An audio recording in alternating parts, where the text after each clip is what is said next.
This is WZRD Chicago, 88.3 FM. And we have with us at WZRD, Larry Gardner Jr. Larry, do you like to be called by Larry Gardner or Larry Gardner Jr.? Business wise, business and personal wise, Larry, the full government. But when it comes to the artistry, Latale or Larry the Lyrical. Okay, Latale. Mhm. Yes. Okay, Larry. So you have been very active in the past at Northeastern Illinois University with the Slam Open Mic Poetry Club. So what are you doing now? Yes. So as of right now, we got this. We still have the Slam Open My Poetry Club. It's virtually now, due to the fact that a lot of revisioning had to be done for after the COVID, well, the height of the COVID era.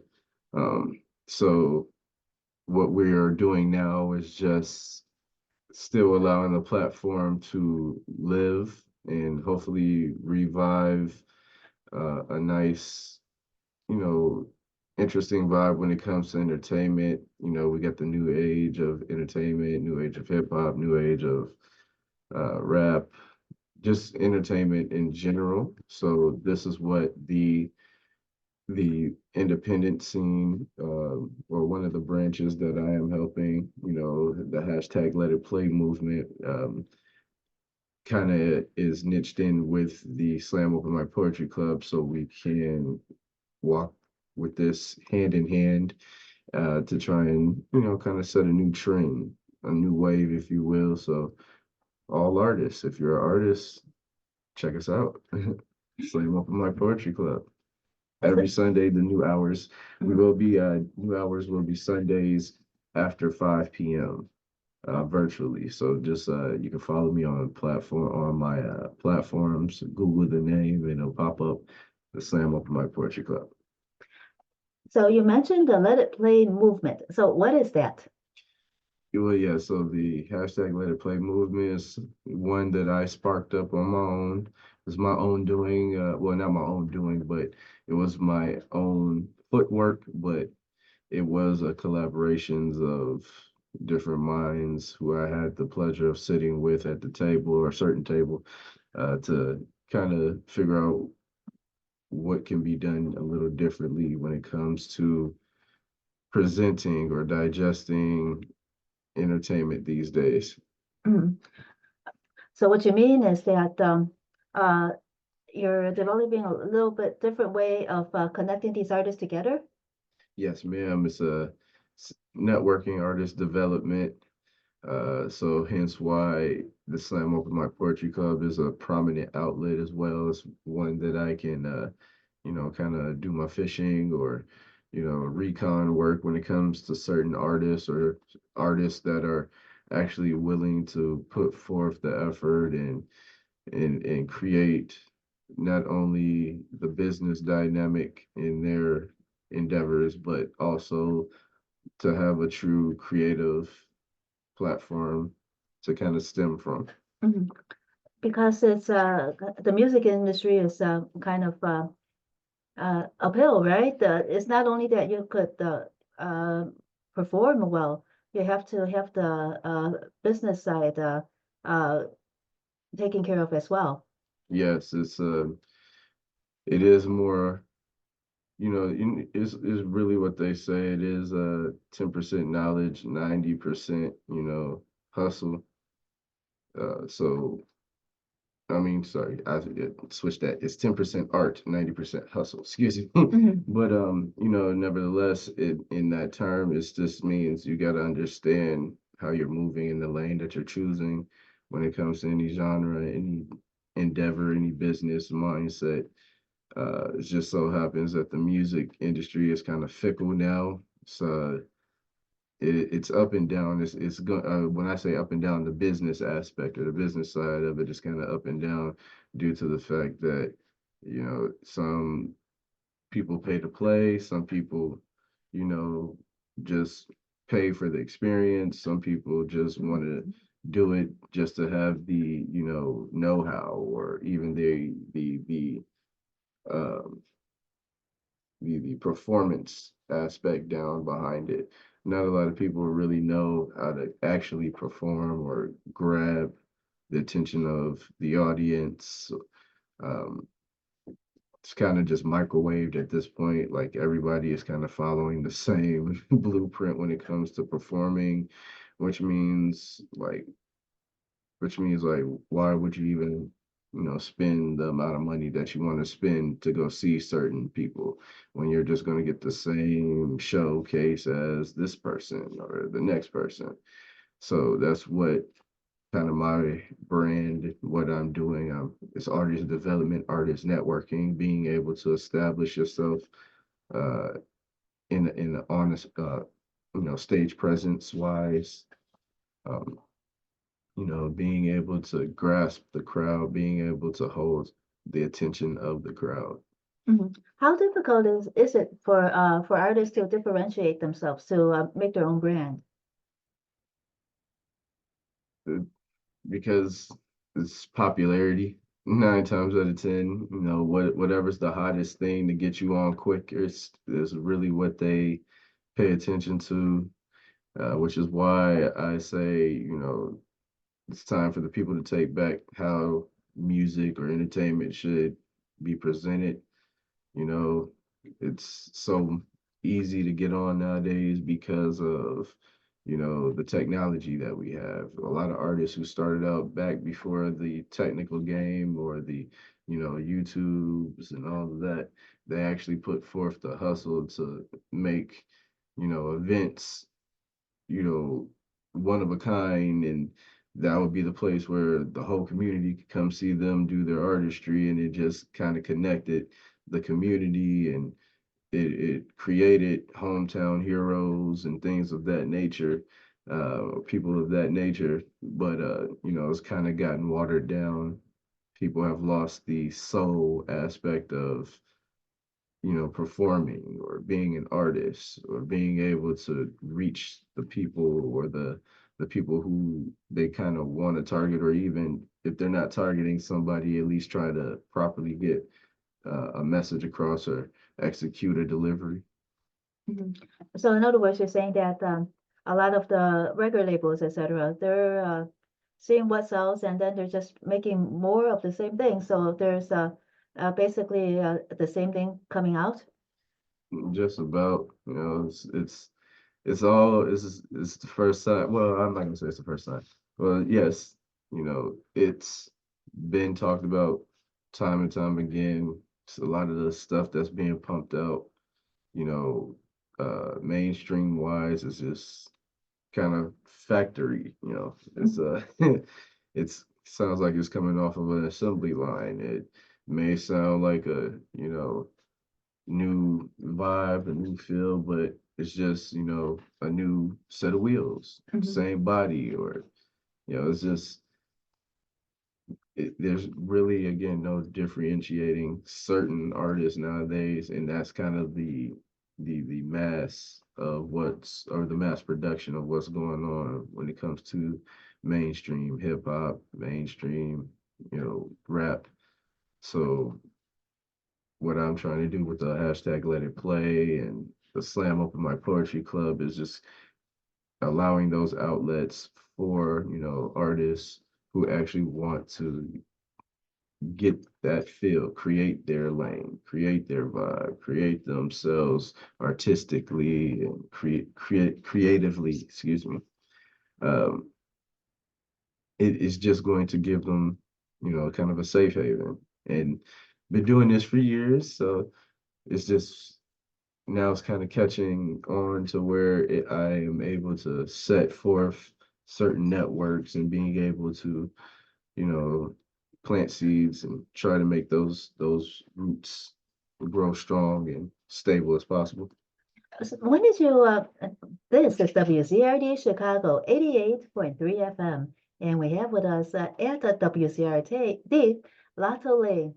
Larry, when did you first realize? So you started out as an artist before you even thought about the business side, or was it vice versa? It was kind of one and the same, actually. um, I've always been business minded. It's just that, I had to sit down with myself and then at an early age, I'll say high school, well, not really early age, but the right age, high school, when life isn't going to be like this, just waking up, having to go make it to class and being able to have a little bit of money for the lunch or the weekend. So, I always had the mindset that you have to be good or maintain or be established in a way. So with that mindset came what would I want to do for the rest of my life and have fun doing it and make money at doing it. So I started, thinking about artistry, entertainment, but also business. So I am a business major, bachelor's degree in business administration, concentration in management. So I did graduate college, my alma mater. Shout out to Central State University, but still got love for NEIU. But um, with the aspect of me having that business mindset, and then 2005, I would say, after a year after losing my grandfather, I started writing. So getting into poetry, I've always been, poetic. I've always loved poetry. I've always loved great delivery. I've always loved holding attention. I love a great story tell, you know. So I just kind of put one and one together and came up with the aspect of, moving in the lane of entertainment, but business wise, being smart about it, being smart about the moves, being able to allow myself to be digestible and somewhat accessible to the masses. So this, mindset can kind of catch on. When your grandfather passed and then you started writing more, was that to help you deal with the grief? Yes, it was an outlet. It was one of the outlets I had. I am very athletic, so basketball, sports, it was an outlet too. But to really be able to express and relieve certain weights, poetry or writing kind of helped me more. So, you know, every night before I go to sleep, just write a little rhyme or something. This is like me before I started recording or getting into any of that. So I would just write before a beat, just write anything. And then just started recording, maybe graduating high school, 2007, started recording. Mm. Um, Where did you record? uh, First studio was with my very first engineer, Corville, Kevin Corville James. Shout out to the big homie. Hope he's doing well out there. And then my secondary engineer, one who I have some future projects in the work with, is Soundmaster. Shout out to Soundmaster T, Drugged Out Studios, Chicago. Um, but you know, me being able to create those outlets with those in those certain dynamics, with those certain amounts of people and networking, just helped me kind of create a vision, end goal, end game, to Mm. be able to elaborate on a little bit more, especially in the ways that I want to, and to get my story or some points across. Mhm. Mm. When you those first tracks that you produced, are they still in existence? Yes, I still have a lot of my old projects out. You can check some of that out on YouTube. As of right now, I'm working on different platforms to be able to push a few other things, getting back on Spotify soon. But right now it's more of staying in a collective lane for not only business purposes, but entertainment purposes.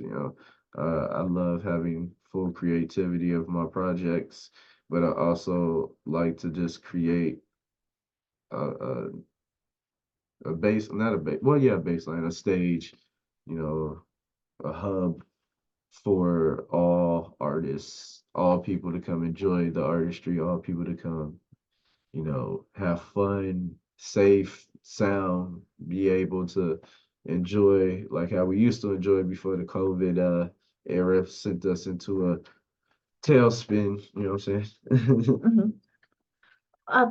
For the tracks that you wrote about your grandfather, do you have the names of them so that even I want to look them up? uh, well, there are a few songs. Progression, that's an older one. Um, that's on YouTube. Mhm. The People, um, Don't Change. Um, what else? There's a few actually. Um, Complicated. A few people have heard that before with the kind of Teddy Pendergrass background. And just a few other songs that kind of just have a few things niched in about them, but those were the main ones. Mhm. So when you found out that you needed to look after the business side, when you were a business major, was the music business in the back of your mind at all? Yes, it actually was. That's the reason why I was kind of thinking about everything. Like I wasn't a double major, but how I was thinking back then and how I was moving back then made it feel like I was a double major on both business and music. But what allowed me to have the experiences to be able to understand the entertainment world was my time at Central State University, being a part of my fraternity, Iota Phi Theta, Fraternity Incorporated. Shout out to the Bros, Alpha Mu chapter. Um, I was able to learn how to, do parties. Event planning, things of that nature. They also had, I also had a good dialogue with some of our computer majors, equipment tech majors, radio majors, or communications majors. So I had a good dialogue, and that's usually what college is for, is to be able to put yourself in a position of being able to network and being able to see how you can create your kingdom or your lane or your business aspect. That's because a lot of people are saying college is kind of a waste of money, things like that. No, it's not. It's not if you know what you're going for. So if you have a blueprint, if you have a plan, then yeah, I would suggest go to college because it's a lot of people from different walks of life learning different things to where you can be able to network, learn the jargon that's needed to be able to be a good business mind. Did you serve as an events chair for your fraternity? Yeah, I was more likely the guy who's would host, runs the door, security, things of that nature. But then once we had like little events on campus, I would perform or do my own thing there just to create my fan base. Uh, then years progressed doing the same thing, back and forth between, Ohio and Chicago. My time in Chicago during those summers back would be me kind of hitting the pavement. I like to say headhunting, but I would just go to different, open mics, going to different poetry clubs, poetry slams, to just, tear up the stage, just rip the mic up. I'd be the one, it'll be closing, like two or three people still in the seats, and I'll still rock it like 300. But, it's just, those experiences and being able to build off of that is what kind of helped me solidify my end goal, my end game. Did you, when you performed, did you at that time try to get behind the scenes too? If there was any opening, then you would host. When did you discover that that was what you wanted to do in addition to performing? As I started seeing that technology was kind of creating a very lucrative but very, I want to say, somewhat destructive loophole in the business of music entertainment. Um, so with that being said, it's just like, what's hot is hot. Get it out quick. That's how the mainstream mindset works, and get it out as quick as possible before it loses its heat, blah, blah, blah. So it does take time for an actual artist to, build that steam up to be, you know, world renowned. Like best saying that was said to me, it takes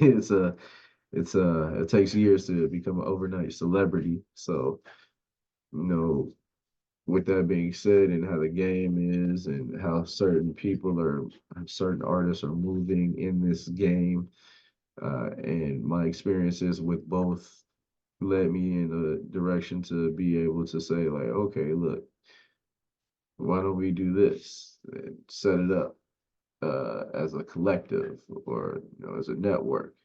So that's what I've been doing. I've had show out Sundays. To those people who remember that, back to my times at Chucky's off of Morris. I had the Thirsty Thursdays, or the Mad Mondays, things of that nature. Then over at Safari with the show out Sundays and the Let It Plays events. It's and now we're still working more as well. I've had other venues that I've worked with, Shuba's. I've worked with Elbow Room in the past, back when it was still around. Um, but what really got me into the business mindset, and understanding it, was my time spent as a doorman for comedy, for Zany's Comedy Club out in Rosemont. Shout out to the Zany's Comedy Club family.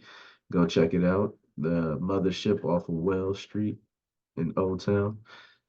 Shout out to those guys are great. A lot of those comedians in and out, and plus it was a great house for the different comedians that we are now knowing and love. So So in other words, you're saying that when you were the doorman at Zanies, you saw the behind the scenes. You were observant, and you kind of learned the business that way. yes, learning stage presence, learning how to keep the crowd, learning how to hold the numbers or make the numbers.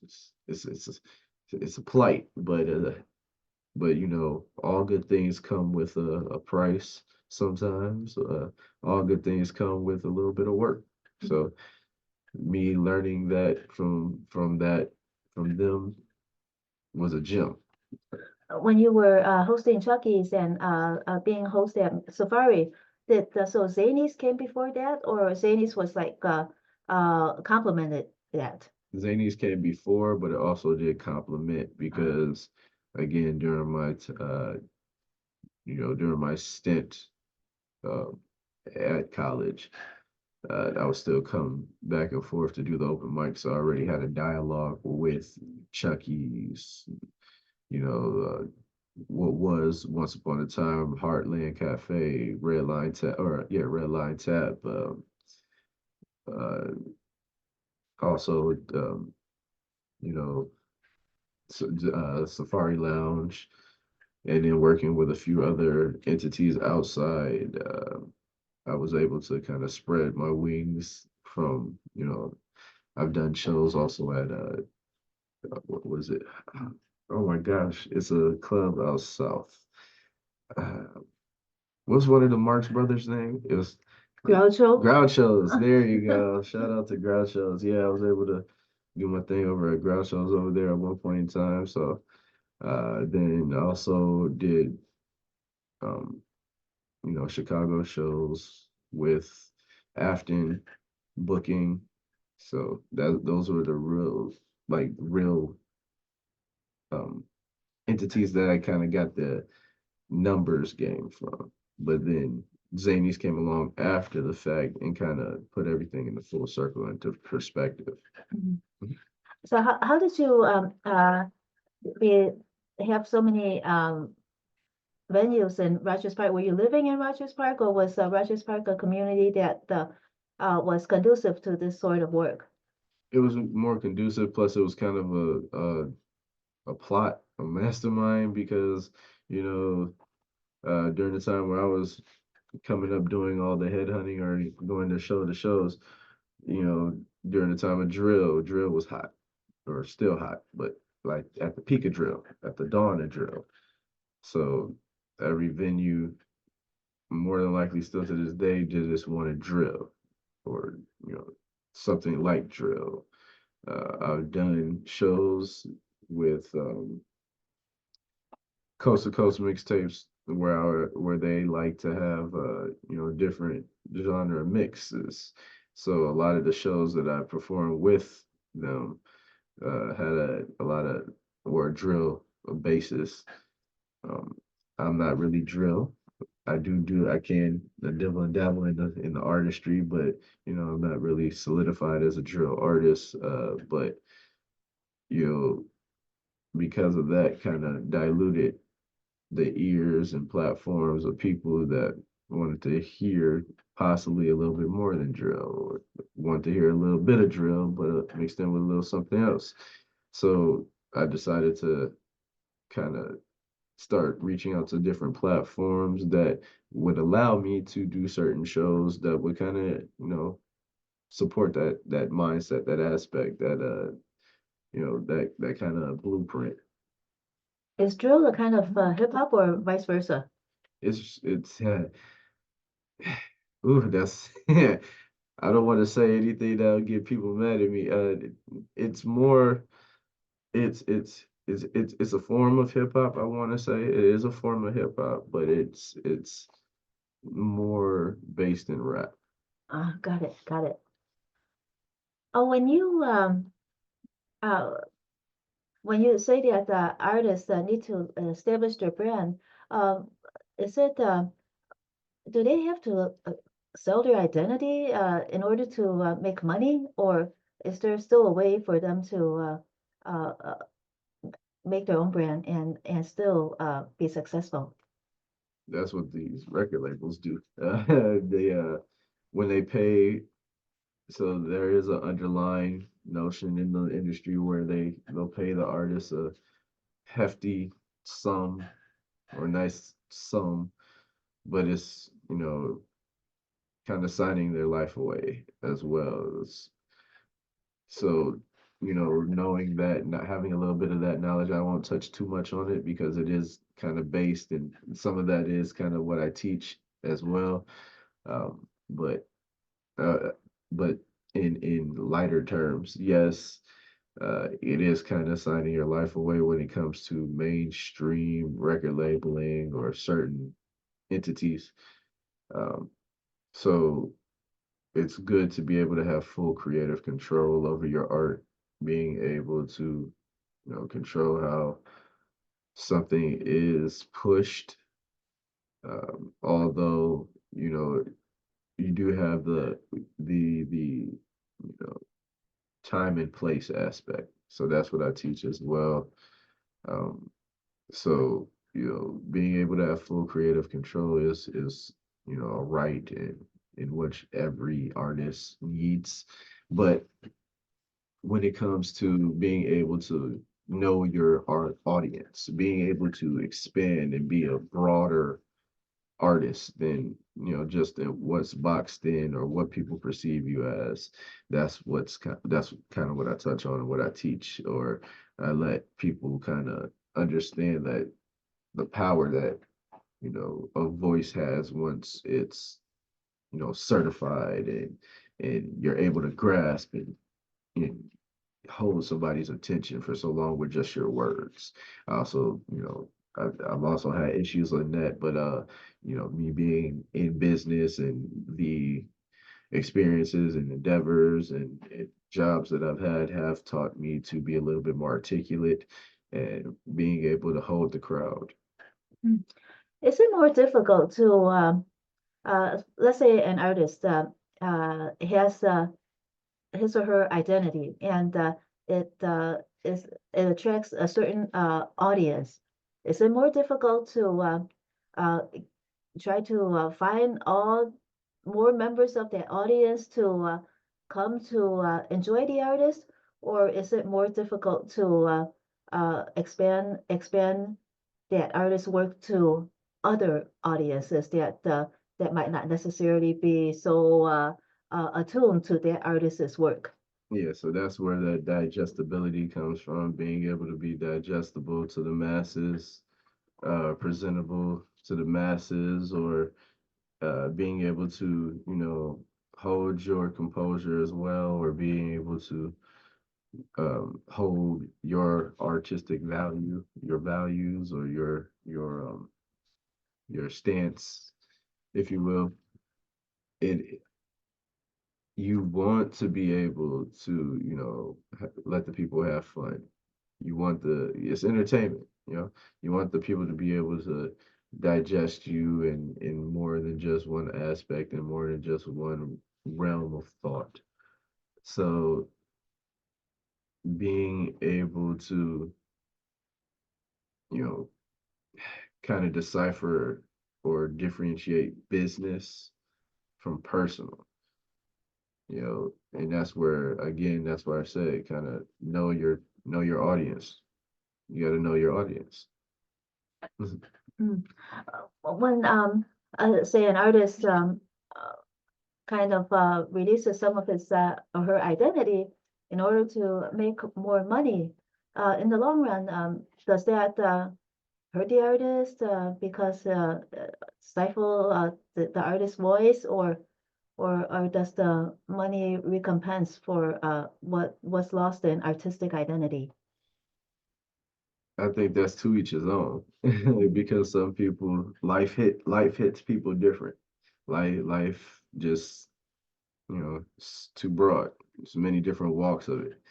Um, but being able to, again, find some type of common ground, that's basically kind of what the whole thing stems from, or what the baseline of all of what I'm doing is: being able to find common ground, being a community, being able to, lay the groundwork, and being able to allow yourself to be presented or be, notarized in what you're doing.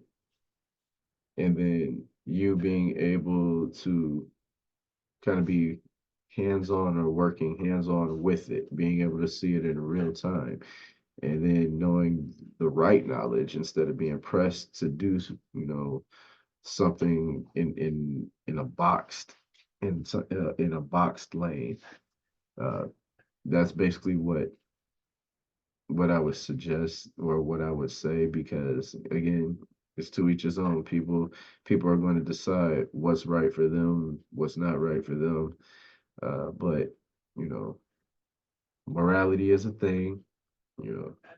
So just being able to have a stern moral compass, uh, right directioning, goes a long way. And that's what we're trying to provide, trying to give them the good, the bad, but your moral compass will lead you down the right path. In other words, sleeping well at night. See if you could still do that, right? Yes, it's your world. You do what you want, but I'm just here to give you the tools. So it just depends if people want to, which side of the pendulum somebody wants to fall on. When you were an artist and then you slid into these hosting jobs, did you have much competition to do hosting, or was it easy for you? Were there not many people actually being hosts of these events? Still got a little competition. That's just the game I'm in. It's entertainment. It's very fickle sometimes, but I mean, that's where my network, my outlet comes in. That's how I get my name, my notoriety, because a lot of the people who I do work with have already either caught wind of me, worked with me in the past. So we have a good dialogue and a good understanding, good business relationship, to where they'll say, yeah, hey, Larry, we need you for this, or need you for that. Mhm. And when how do you get more attendance? How hard is it to get attendance, especially during COVID, and then everything kind of fell apart? How did you build up attendance again? Yeah. people want to do what they they feel they can do. So, or what they want to do. So that I just have to fall into the realm of something that people want to be a part of, something that somebody wants to spend a little time doing, a little money on. So me being able to stay relevant and stay on top of my game and, stay active, stay consistent in what I'm doing. That's basically how I build the attendance up, or how I let people know I'm still around, or what's going on in the world of the Latin hashtag Let It Play movement. Uh, still going strong, still going strong, and within the next few weeks, hopefully 9 times out of 10 be stronger than ever. Just again, just right now we're in the revisioning stage, crossing T's, dotting I's, making sure that, this crazy waters that we're going to be treading ahead would just be, kind of low tide for us, be something that we can handle and something we can float all the way through. How difficult is it to maintain the momentum? It's very hard. So I do have those nights. Yeah, everybody has those nights. That's just human nature where, you feel like you're doing so much, but only going a few steps ahead. That's just life. But having faith and, having, staying positive, being in good spirits, staying consistent. It's the one thing you want to do is stay consistent. You may, you may not hit the numbers or feel like you are where you need to be, but stay consistent, and consistency is key. Mm. So you build upon your network, and a lot of what you build is based on the contacts that you made in college. How hard is it to make a college like contacts now after college? It's it's hard because even though colleges are, hubs for the future, you know, rulers or runners of this world, um, it's hard to kind of get people still to stay focused on either, what their end goal is, what they want to do in life for, the rest of their life and make money at it. Um, Being able to live carefree and not worry about a paycheck to paycheck. That's where that's where my mind was, but I would presume that's where a lot of kids' minds are, especially when the world is their oyster. At that point, they're so young, so virile, so ready to do what they have to do. Um, I don't say that. I should say we, but it's different. But we like to we like to have we like to be able to know that, yeah, we'll be okay, and being able to provide or at least give some type of an outlet, some type of a platform to where, you know, the college students can digest this as well. So being able for me to be able to have those networks, those business entities to be able to allow even a little inkling of the Let It Play movement to, kind of seep through the walls of a college, even Northeastern Illinois with the slam open mic. It's just we're here. So it's up to you if you want to reach out, if you want to kind of take that first step and learn something new, get a new vibe under your belt, get some new networking, new skills, possibly new friendships. Mm. How difficult is it for you to help? Because you're doing mentoring, you're trying to help young adults and teens. A lot of times they have all these goals. How hard is it to separate and help them to take that first step to actually achieve the goal, work toward the goal instead of just talking about it and wishing for it? It's very hard because again, people are only going to do what they want to do. So, and what makes them feel comfortable. So a lot of the times, it's about comfortability and staying in consistency. Comfortability and consistency, because a lot of times people don't like doing things that they're not used to doing, um, and that makes them uncomfortable. But in order to live a life or to achieve a life, you never had or never lived before, you got to do some things that you've never done before. And that's just being able to make that first step and being able to stay consistent in whatever the homework is, being able to, make yourself knowledgeable in that lane, being able to put yourself in certain areas or in front of certain people to be able to expand upon certain knowledge or get certain ideas on how to make your lane a little bit more, entertaining, or whatever pillars that you need to do to make your lane stable, being able to put yourself or give yourself that opportunity, or allowing yourself to walk through that door, you know. How do you help your mentees get out of their comfort zone? I usually invite them to shows, if they're of age, or if it is a age appropriate show, I invite them to the shows to actually look at setup, the performances, the actual network, or I'll put them in front of people to have them sit down and talk to them one on one, or to have them, kind of bounce ideas off of each other and see where their heads are for their career paths or career choices. In other words, this sounds very much like some other organizations that we spoke with. In order for you to help teens that are stuck in their neighborhoods, is to lift them outside their neighborhoods and let them see more of the world that is outside their neighborhood. Yes, providing experiences that, some may not have the opportunity to enjoy. What's in the future for Lala? Well, as of right now, again, we got a few projects in the works. Again, with the one of the best producers, engineers in Chicago, Soundmaster T, Droked Out Studios. Got something going on with that.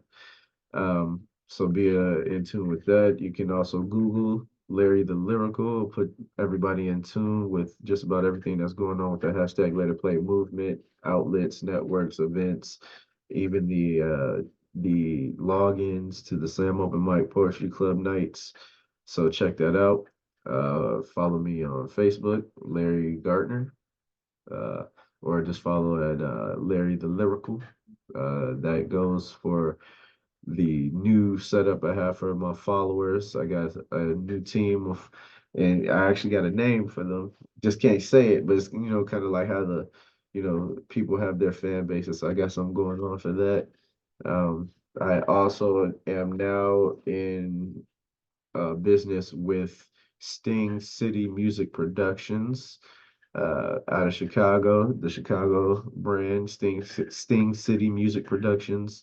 What we do, I am the DJ, MC, host, brand ambassador, recruiter for this company now. So, we do trivia nights. We also host, actual events, party events, things of that nature. So look that up. You can find out some stuff about that and what's going on with some events through there. Instagram at Latale, LAT underscore, or sorry, LA underscore T underscore LY 17. Um, Basically, we have a lot of networking sets to go as of right now. Every branch of the network is being solidified, worked through, all the kinks is worked out, so we can keep going steady and strong for 2024. I mentioned that you're looking for some young people to intern and to learn the business with you. If they are interested, how do they contact you? Yes, if you are interested in knowing more about experience opportunities with the hashtag Let It Play movement, it's your boy Larry the Lyrical. Uh, Again, Google at Larry the Lyrical. Uh, you can get through any of my websites on there. You can message me, IM me, um, email at that is Lately, Latly, at I'm sorry, Latly at yahoo.com. Um, or just ljgjr7 gmail.com. I have many different outlets, and just follow me. Really, just follow me on my platforms or Google me. It's a little easier to kind of reach out and find out what it is that we are offering. But yes, we are looking for, young adults, elder teens, young adults to kind of, get experience in hostessing, um, emceeing if they want, also networking, kitchen work, caterers, things of that nature. Just let us know what's going on. And the college age is okay as well? I would say 18, 19 and up. Yeah. Okay. Well, thank you so much, Larry Gardner, Latole, aka Latole, for joining us on the WZRD Chicago 88.3 FM. Thanks for all your work, and we'll talk again soon. Thank you. Peace. Love you guys.